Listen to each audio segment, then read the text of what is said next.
성경봉독 역대기 1장. 아담, 셋, 에노스, 게난, 마할랄렛, 야렛, 에노, 머두셀라, 라멕, 노아, 셈, 함과 야벳은 조상들이라. 24절 제가 읽겠습니다. 24절 셈, 아르박삭, 셀라. 27절 아브라함 곧 아브라함은 조상들이요. 28절 아브라함의 자손은 이삭과 이스마엘이라. 그 다음에 이제 34절부터 에서의 자손이 나오고 43절부터 에돔 땅을 다스린 왕들, 에서의 후손들이라 할 수 있겠죠. 그렇게 쭉 이름을 적어놨습니다. 그 다음에 이제 2장으로 넘어가셔서 2장 1절에서 4절까지 2장 1절에서 4절까지 같이 읽도록 하겠습니다. 이스라엘의 아들은 이러하니 루벤과 시몬과 레위 유다와 이사갈과 스불론과 단과 요셉과 베냐민과 납달리와 갓과 아셀이더라. 유다의 아들은 에르와 오만과 셀람이 이 세 사람은 가나안 사람 수몬의 딸이 유다에게 낳아준다. 유다의 에르는 여호와보시기에 악하였으므로 여호와께서 죽이셨고 유다의 며느리 다말이 유다에게 베레스와 세라를 낳아주었으니 유다의 아들이 모두 다섯이라. 그 다음에 7절 읽읍시다. 갈미의 아들은 아가림이 그는 진멸시킬 물건을 범하여 이스라엘을 괴롭힌 자이다. 그 다음에 이제 34절 35절 제가 읽겠습니다. 세사는 아들이 없고 딸뿐이라 그에게 아르라 하는 애국 종이 있으므로 세상이 딸을 그 종 야르에게 주어 아내를 삼게 하였더니 그가 그로 말미암아 앗대를 낳고. 아멘. 거기는 그만큼만 읽도록 하겠습니다. 제가 느헤미야서 몇 절 읽어드리겠습니다. 성경에 쓰신 분들은 느헤미야서 9장을 찾으시면 되겠고요. 없으신 분은 들으시면 되겠습니다. 느헤미야 9장 30절에서 37절까지.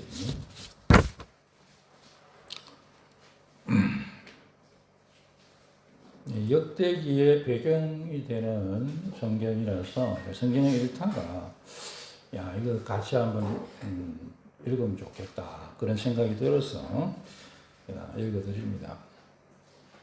느헤미야서 9장 30절. 그러나 주께서 그들을 오랫동안 참으시고 또 주의 선지자들을 통하여 주의 영으로 그들을 경계하시되 그들이 듣지 아니함으로 열방 사람들의 손에 넘기시고도 주의 크신 바벨론 포로 잡혀간 거죠. 주의 크신 긍휼로 그들을 아주 면하지 아니하시며 버리지도 아니하셨사오니 주는 은혜로우시고 불쌍히 여기시는 하나님이심이니이다. 우리 하나님이여 광대하시고 능하시고 두려우시며 언약과 인자심을 지키시는 하나님이요 우리와 우리 왕들과 방백들과 제사장들과 선지자들과 조상들과 주의 모든 백성이 아수르 왕들의 때로부터 오늘까지 당한 모든 환난을 이제 작게 여기지 마옵소서.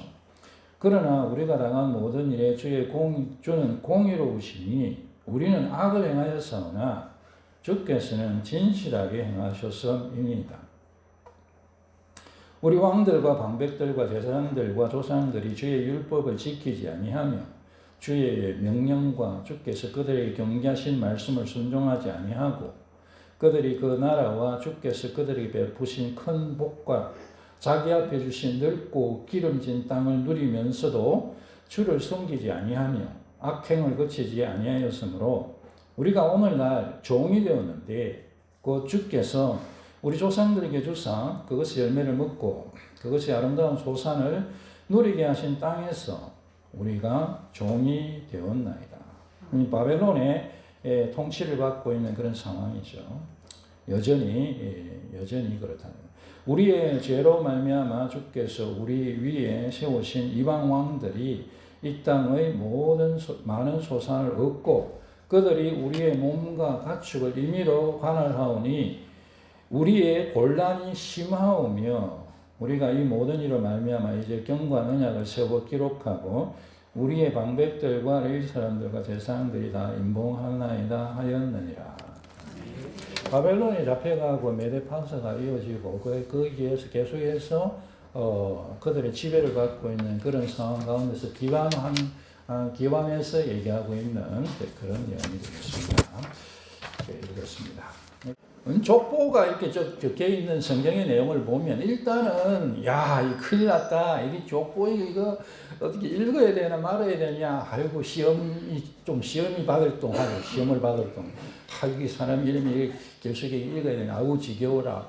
한 몇 절 같으면 읽겠는데 이거 막 이 장도 읽으니까 족보, 저 장도 읽으니까 족보. 이거 우리가 읽을 때 그렇잖아요. 성경 읽다가 족보가 나오면 그냥 좌절하게 되는데 설교를 하는 입장에서 이런 족보에서 뭔 설교할 게 있겠습니까, 여러분? 그런데 이제 그래서 제가 이렇게 이런저런 책들을 이렇게 많이 나름대로 찾아봤는데 별로 이렇게 뾰족한 게 솔직히 잘 없어요. 그래서 그러나 저는 여러분과 이 부분을 나누고 싶어서 하나님 무슨 말씀을 나눌까요? 이렇게 이제 하면서 읽는데 그 족보에 보니까 이 특별히 역대기는 족보는 신학적인 족보라 할 수 있는데 그 역대기 족보에서는 이 족보의 그 중간중간에 사람을 설명을 하고 있어요. 그래서 이 하나님이 저한테 그냥 그런 마음을 주시더라고요. 이 역대기 기자가 이 역대기 성경을 성령으로 기록하면서 그 마음속에 자기가 갖고 있는 정황이죠. 그 삶의 정황 속에서 하나님께서 이런 부분을 강조하고 계시는구나. 그렇게 해서 이름을 적다가 거기 설명을 붙여놓은 것이구나. 그런 생각이 들어서 그런 것 중심으로 몇 가지 말씀드리고자 하고요. 역대기의 전체적으로 이 구조 속에 역대기가 이렇게 앞에 나와 있는 그 아주 긴 족보 속에 있는 족보의 구조에서 나타난 이제 그런 부분은 사실 남쪽 유다를 중심으로 끌려갔고 남쪽 유다에는 이제 유다는 남북으로 나눠져 있어서 이제 우리나라처럼 남북으로 나눠져 있었고 북쪽에 이제 11지파, 남쪽에 10지파, 남쪽에 2지파 이런 식으로 되어 있었고 남쪽에 유다 지파와 베냐민 지파 그리고 하나님의 백성인 기업이 없는 레위 지파 이제 그렇게 중심으로 해서 북쪽 이스라엘은 바벨론에 아수르에 망했고 제가 이게 짧게 여러분 그거를 배경 설명을 드리려고 하니까 말이 좀 빨라지는 거 이해하시고요. 남쪽 유다는 말하자면 북한은 이제 중국한테 잡아먹히고 남한은 일본한테 잡아먹히고 예를 들면 그런 것처럼 북쪽은 아수르라는 나라에 이게 망하고 남쪽은 바벨론이라는 나라에 망했습니다. 그래서 북쪽은 일찍도 망했고 근데 이제 그 북쪽에 있는 지파들도 바벨론에 끌려가기도 하고 했는데 주로 끌려가는 사람들이 결국 유다 지파와 베냐민 지파, 레위 지파 그렇게 되겠죠. 그 다음에 또 다른 이제 지파들도 끌려갔지만 이제 주요는 그렇게 되겠고. 그러니까 돌아온 사람들도 저 생각이에요. 이건 학자들의 견해는 아니고요. 또 돌아온 사람들도 당연히 그 사람 중심으로 되어 있을 것이고. 그래도 이제 이 족보를 적는 입장에서는 다양하게 적어야 되지만 그러나 그 사람들 중심으로 적혀 있고 그리고 그것을 해석하는 입장에서 전체적으로 이 족보에서는 유다 지파는 왕의 지파 그 다음에 레위 지파는 예배하는 지파 그렇게 됩니다. 그래서 역대기가 전체적으로 내용적으로도 마찬가지고 전체적으로 강조하는 것이 왕이신 하나님의 다스리심, 그 다음에 그 하나님께 예배하며 사는 삶. 그렇게 되겠고, 끌려갔으니까 아까 제가 읽어드린 그 내용이 돌아와서 하는데, 우리가 이런 하나님의 언약을 어기고 말씀을 지키지 않아서 이와 같은 어려움을 당했습니다 라고 했으니까 범죄하고 거기에 대한 하나님의 긍휼, 이것이 전체적으로 나타나 있는 바이고요. 오늘 읽으신 1장과 2장에서 그런 강조점으로 제가 이 족보에 나타난 하나님의 말씀을 조금 드리려고 합니다. 그래서 족보니까 사람 이름 쭉 있어서 저거 109절 읽으면 쓰고 끝나겠다. 다 읽을 리가 없겠죠. 몇 군데 읽은 그 부분만 제가 말씀드리겠습니다. 그래서 죄라는 것은, 오늘 읽은 것은, 죄라는 것은 인간에게, 우리 사람에게 고통과 죽음을 가져온다라는 것이고, 왕의 계보는 인간의 의로움이 아니라 전적인 하나님의 은혜로 왕의 계보 안에 들게 되었다는 것과, 하나님께서는 모든 사람들이, 모든 민족들이 구원받기를 원하신다라는 내용, 이 세 가지 중심으로 해서 몇 구절 가지고 그렇게 말씀드리고자 합니다. 어려운 설교는 전혀 아닙니다. 제가 배경 설명을 조금 드려야 되겠다 싶어서 얘기를 하다가 보니까 어렵다, 그렇게 생각이 드신 분도 있겠지만 설교 자체는 어려운 설교가 전혀 아닙니다. 첫 번째로, 죄는 인간에게 고통과 죽음을 가져옵니다. 한번 따라해 주시면 고맙겠습니다. 죄는 고통과 죽음을 가져온다. 고통과 죽음을 가져온다. 그렇습니다. 죄는 인간에게 고통과 죽음을 가져옵니다. 죄는 심판을 가져오고, 고통을 가져오고, 절망을 가져오고, 슬픔을 가져오고, 죽음을 가져옵니다. 3절에, 2장 3절에 엘이라고 하는데,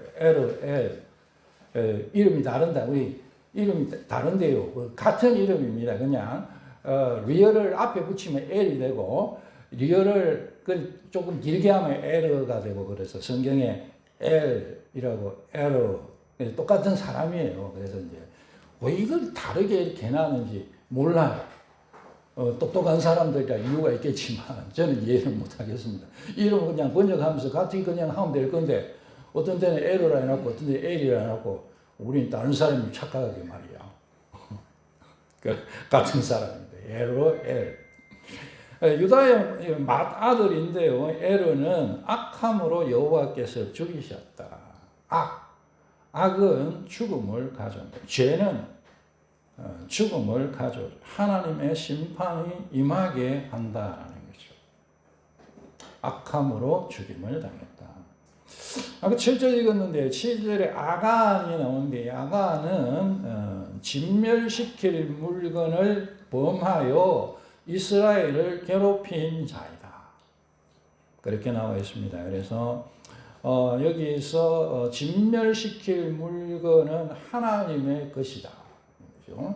하나님의 것을 범했다, 범죄했다. 범하다는 것은 범죄하다인데요.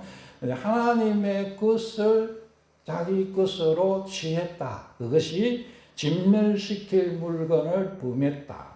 그런 뜻입니다. 그래서 하나님의 것, 이제 여리고성 이야기죠. 여리고성을 이스라엘 백성들이 가나안 땅에서 가서 정벌하려 할 때에 거기에서 이제 이 여리고성을 다 하나님 앞에 바치게 되어 있는데, 사실 여리고성은 이스라엘 백성들이 한 것도 없으니까 당연히 하나님께 바쳐야 되는 게 맞아요. 제가 생각할 때는 이스라엘 백성들이 여리고성을 공격을 해서 된 게 아니고, 하나님께서 여리고성을 무너뜨리셨으니까 다 하나님 것이 맞거든요.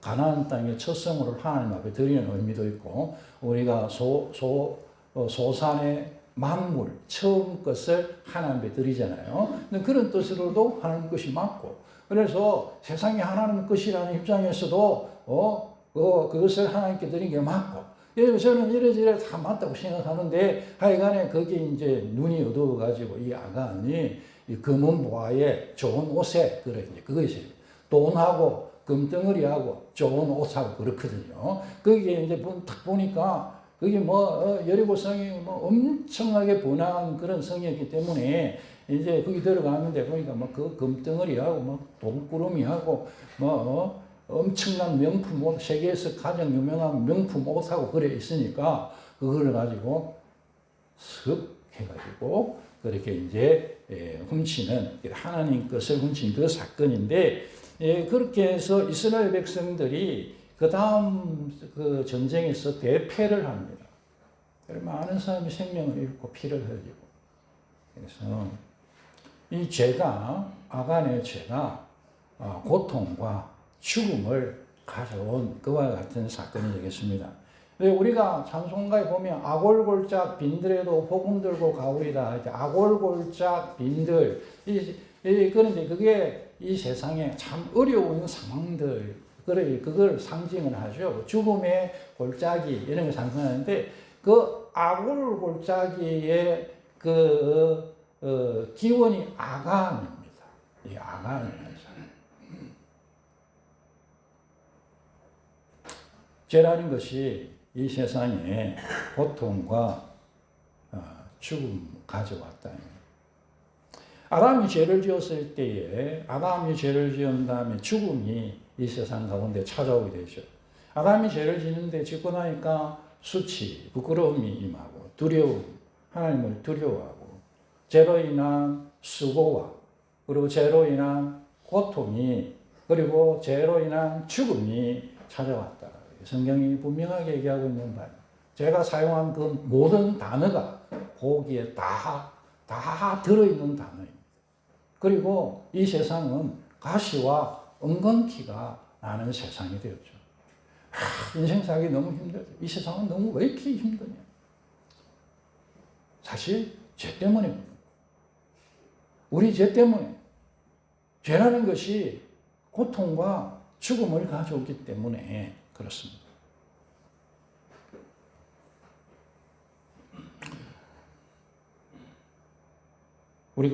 제가 금방 에러와 아간 얘기를 드렸는데, 에러와 아간, 죄를 지어서 그렇다 치더라도 나는 이렇게 나는 억울하다. 근데 고린도전서 6장 9절 10절에 보니까 죄들을 조금 말하고 있는데, 말하자면 이런 거예요. 부도덕한 사람들, 간음하는 사람들, 남색, 동성연애죠. 동성연애하는 사람들, 도둑질하는 사람들, 탐욕을 부리는 사람들, 술 취하는 사람들, 비방하는 사람들, 사기꾼들, 이들은 하나님 나라를 유업으로 받을 수 없다. 같은 말로 천국에 못 들어간다. 구원받지 못한다. 그렇게 기록하고 있는데요. 이 중에 여러분 해당되는 거 없습니까? 저는 가만히 생각해 보니까 해당 안 되는 거 찾는 게 빨라요. 얼른 딱 눈에 띄는 게 나는 호모는 아니지. 동성애는 아니거든요. 근데 어떤 때 옛날에 보니까 영어 공부 열심히 할 때 그 외국 사람이 이제 딱 쳐다보는데 기분이 이상하더라. 저 유전자 속에도 호모섹슈얼이 있나 봐요. 이건 기분이 이상해. 그리고 호모섹슈얼 이렇게 보면 어떤 때는 옛날에는 딱 쳐다보면 알았어요. 저기 호모. 눈빛도 다르고 얼굴도 다르고. 근데 내가 하진 않았으니까 그거 한 개는 내가 확실히 뺄 수 있겠다. 그렇다면은 내가 확실히 뺄 만한 게 그다지 없어요.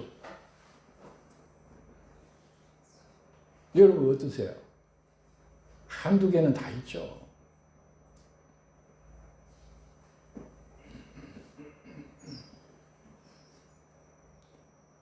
로마서 6장 23절에 죄의 삭은 사망이다. 죄의 값은 죽음이다. 죄는 죽음을 가져온다. 죄는 죽음을 가져와요. 죄는 인간에게, 이 세상에게, 많은 사람들에게 고통과 죽음을 가져옵니다. 이스라엘 포로되기하고 죽음을 가져오고 공동체가 얼마나 힘들게. 이스라엘 백성들이 바벨론 땅에 포로로 잡혀갔다가 70년 살고 돌아온 그러고 지금도 그들의 통치를 당하고 있는, 그 다음에는 메데파사 제국이지만, 그럼 거의 있는 제국이죠. 그런데 통치를 받고 있는 그 상황, 무거운 그 상황이 얼마나 힘들어요. 이 죄라는 것이 이와 같은 고통과 죽음을 우리에게 가져오는구나. 그것을 역대기 기자가 에르와 아간을 통해 2장 부분에서 얘기하고 있다는 것입니다. 내가 살고 있는 이 세상은 죄로 인해서 죽음이 지배하고 있는 세상입니다. 그래서 고통스러운 거예요. 두 번째로 왕의 계보가 되는 것은 인간의 의로움이 아니라 하나님의 전적인 은혜이다. 2장 부분 거의 대부분이 다윗 왕과 연관성이 있습니다. 그리고 유다 지파가 이제 왕의 지파, 다윗의 조상이 유다거든요. 이제 그렇죠.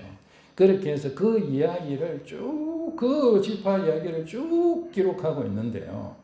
오늘 읽으신 4절에 보면 이 유다 지파의 근원이라 할 수 있는 유다의 자녀들이 어떻게 태어났는가. 그러니까 다윗 왕의 계보가 어떻게 시작되었는가. 그러니까 심지어 그 다윗의 우승으로 우리 주님이 오시는데, 우리 주님의 만왕의 왕, 이스라엘 왕인 다윗의 계보, 그리고 만왕의 왕이신 주님의 계보, 그 계보 안에 그 시발점이 어디에 있었느냐를 기록하고 있는데, 그것이 4절이죠. 유다의 며느리 다말이 유다에게 낳아준 자손. 그래서 이걸 보면 내가 잘못 읽었나? 국어를 읽어도 이거 잘 이해가 안 되는, 잘못 읽었나? 이런 생각이 들죠. 며느리가 아이를 낳은 거예요. 며느리가 애를 낳죠. 근데 며느리가 애를 낳는데, 며느리가 아들을 낳는 게 아니고, 며느리가 자기 애를 낳은 거예요. 이해되십니까? 이 성경을 읽다가 보면, 무슨 잘못 찍었나? 내가 잘못 읽었나? 그런 생각이 드는 거죠. 야, 며느리가 아들 애를 낳아야 되는데 내 애를 낳은 거예요. 얼마나 부끄럽고 수치스럽고, 지금 우리 21세기에 이렇게 살아도 이런 얘기를 보면, 아이고, 흉하다, 흉해. 우리 어르신이 그런 생각이 돼. 아이고, 흉해라.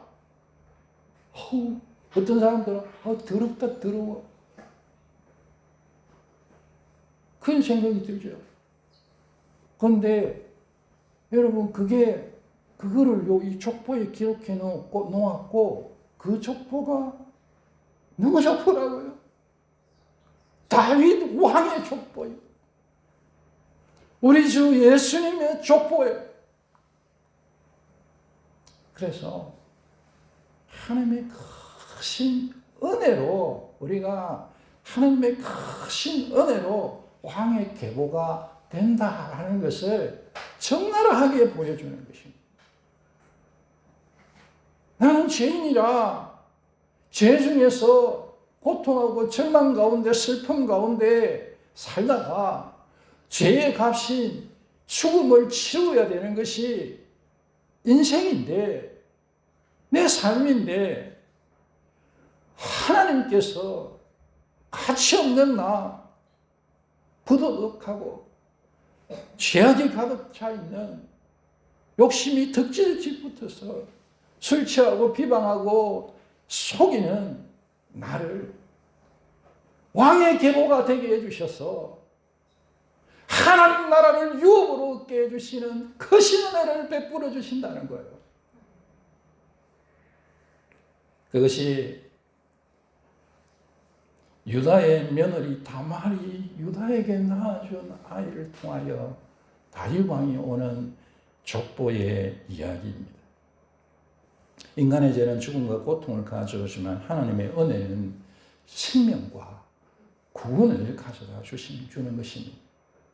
죄는 인간을 너무나 지저분하고 더럽고 가치 없게 만들지만 하나님의 은혜는 우리를 너무나도 존귀하게 영광스럽게 거룩하게 만들어주는 걸 믿으시기 바랍니다. 세월이 얼마나 빨리 가는지 모르겠어요, 여러분.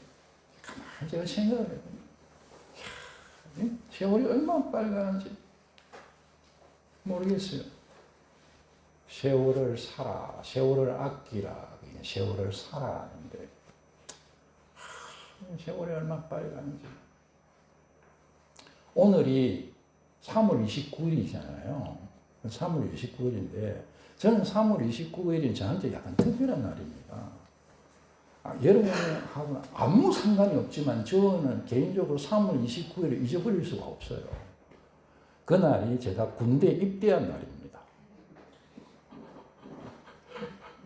진짜 이거는 뭐 잊어버리지 않아요. 다른 사람 아무 상관이 없어요. 그냥 저한테는 그날을 진짜 제가 죽기까지 안 잊어버릴 거예요. 남자들 군대 입대한 날 그거요. 잊어버릴 날도 안 잊어버려져요. 혹시 잊어버릴 분 있나요? 모르겠네요. 그런 분들은 군 생활을 할만하게 하신 분이라고 생각합니다. 그렇지 않으면 이제 그날 안 잊어버리지 않아요. 1988년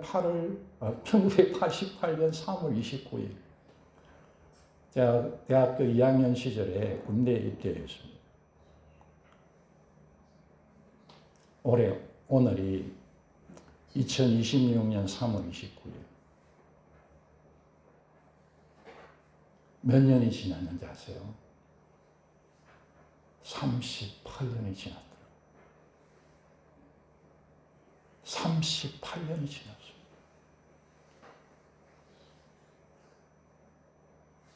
세월이 얼마나 빨리 가는지 모르겠어요. 지금 38년은 이스라엘이 애굽에 출발해가지고 가나안 땅 앞에 딱 도착할 때에 그 쭉 나열하면서 38년이더라. 그게 38년. 그게 전체적으로 나오서부터 딱딱 하면 다 40년이지만 그 과정을 쭉은 38년.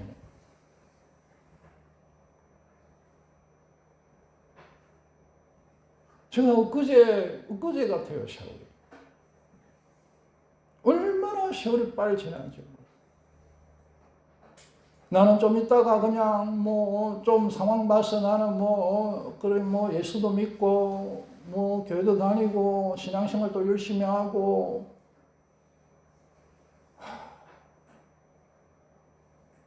기회가 마지막일 수 있어요. 오늘이 내가 하나님 앞에 내 자신을 헌신할 수 있는 마지막 날일 수 있어요. 영접하는 자고 그 이름을 믿는 사람들에게는 하나님의 자녀가 되는 권세를 주셨다. 예수님 믿으면 만왕의 왕이신 하나님의 가족이 되는 권세를 주신다는 거예요. 꼭 이 은혜 받아 누리시기 바랍니다. 마지막 세 번째로 하나님은 모든 사람들이, 모든 민족들이 구원받기를 원하십니다.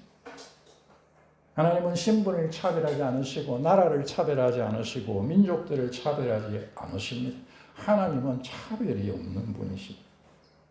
오늘 3절에 보면 가나안인 수아의 딸입니다. 가나안은 진멸당하는 사람들이었잖아요. 그런데 그 왕의 계보가 시작된 사람이 가나안 사람이에요. 가나안 그 망하고 죽고 심판받을 그 종족의 딸, 그 종족의 딸이 유다 지파 가운데 들어와서 왕의 계보를 만드는 거예요. 아까 읽었던 34절, 35절에 보면 애굽인, 이스라엘 사람이 아니에요. 애굽 사람이에요. 그리고 그 사람은 자유인이 아니었습니다. 종이었습니다. 이스라엘 사람이 아니고 애굽 사람이고 종인. 그 사람이 이스라엘 족보에 들어와서 하나님의 백성들이 된 것을 기록하고 있는 것입니다. 1장의 족보는 아담에게서 시작되고 있습니다. 그래서 하나님께서 아담은 모든 사람들의 조상 아닙니까? 하나님께서 모든 사람들에게 사랑과 관심을 가지고 계시고 하나님께서는 모든 민족, 모든 사람들 누구나 다 예수 믿고 구원받고 하나님 백성 되기를 원하신다라는 것입니다. 한국이 인구 절벽이죠. 저는 우리나라의 미래를 생각할 때 가장 어두운 것이 그것이라 생각합니다. 왜 여기에 대한 경각심이 잘 없는지를 저는 이해가 안 가는 정도예요.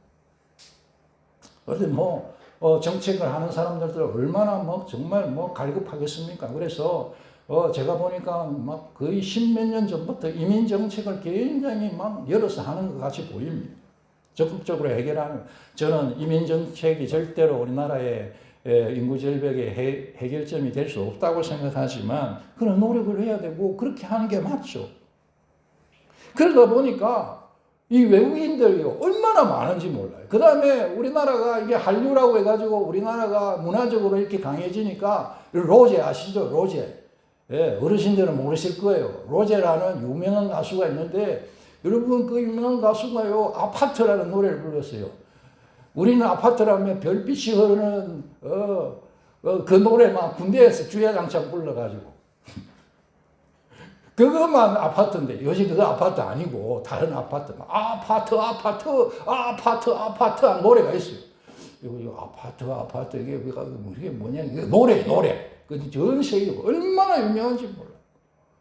제가 지난번에 우리 시찰회에서 방콕 갔는데요. 그 외국인들이 막 춤을 추면서요. 왜 한국 사람 아닙니다. 외국인들이 막 춤을 추면서 아파트를 보였더라고요. 그 로제라는 사람이 부릅니다. 근데 유명한 그 시상식에서 그 로제가 그 아파트 그 외국이에요. 우리나라가 아니고 그 노래를 막 부르는데 그 잘난 외국 유명한 사람들이 막 따라서 춤을 추는데 저는 진짜 깜짝 놀랐습니다. 정말 우리나라가 이런 입장에 있구나. 그러다 보니까 외국인들이 우리나라 정책도 그렇고 이렇게 해서 우리나라에 너무너무 많이 들어오고 있어요. 예전에는 노동하러도 많이 들어왔고 지금은 문화를 배우기 위해서도 들어오고 놀러도 많이 오고 이거 3분의 1 밖에 나가면요 제가요 간혹가도 외국인들을 만납니다. 외국인들은 얼마나 많은지 모르겠어요. 검정역 근처에 가보셨습니까? 안 가본 신분이 몇 분 있겠습니까? 근데 거기에 그 큰 길 바로 뒤쪽에 넘어가면요 여기가 중국인가 한국인가 싶어요. 간판들이 다 중국말이에요. 사람들이 말을 중국말을 하고 있어요. 어느 날 전 자전거를 타고 다니니까 자전거 타고 그쪽으로 지나오는데 그 큰 길이에요.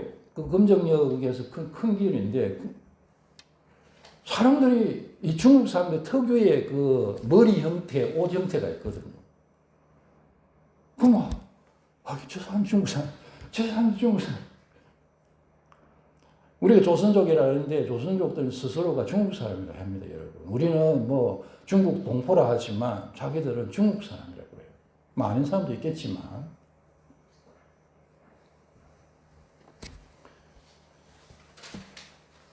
외국인들이 얼마나 많이 우리에게 들어오는지 모릅니다. 우리나라는 단일 민족이 아니에요. 특별히 우리나라 사람들이 마음속에 외국인들을 향한 조금 이런 좀 다친 마음이 이제 있다고 생각해요. 요즘 워낙 많이 보니까 지금 그렇게 한데 그래도 우리하고는 다르지. 우리는 한민족이잖아. 여러분 혈통적으로 한민족 사실 아닙니다. 우리 그렇게 조금 잘못 오리엔테이션 받았다고 생각해요. 여러분 그 외국인들을 나그네로 일하고 갈 사람으로 그렇게 생각하지 말고 우리가 복음을 전할 대상으로 그리스도 안에서의 한 형제로 그렇게 다가가십시다. 하나님 뜻이에요. 저는 그것만이 우리나라의 미래를 보장하는 것이고 그것이 교회의 미래도 보장하는 것이라고 생각합니다. 외국인들이 함께 편하게 어느 교회에서든지 예배할 수 있는 환경과 상황들, 문화가 돼야 돼요. 자기들이 마음껏 모여서 예배할 수 있도록 또 해줘야 돼요. 복음을 전하고 사랑을 베풉시다. 믿음 안에서 한 형제, 한 가족이 되도록 하십시다. 하나님께서는 모든 사람들이 구원받기를 원하십니다. 주변의 사람들 보면서 사랑 베풀고 복음 전하시기 바랍니다. 요즘 대충 한국에 온 지 조금 된 분들은 한국말 잘 알아요. 영어 안 하셔도 한국말 하고 하시면 되니까 그래 하십시다. 말씀 맺겠습니다. 죄는 인간에게 고통과 죽음을 가져옵니다.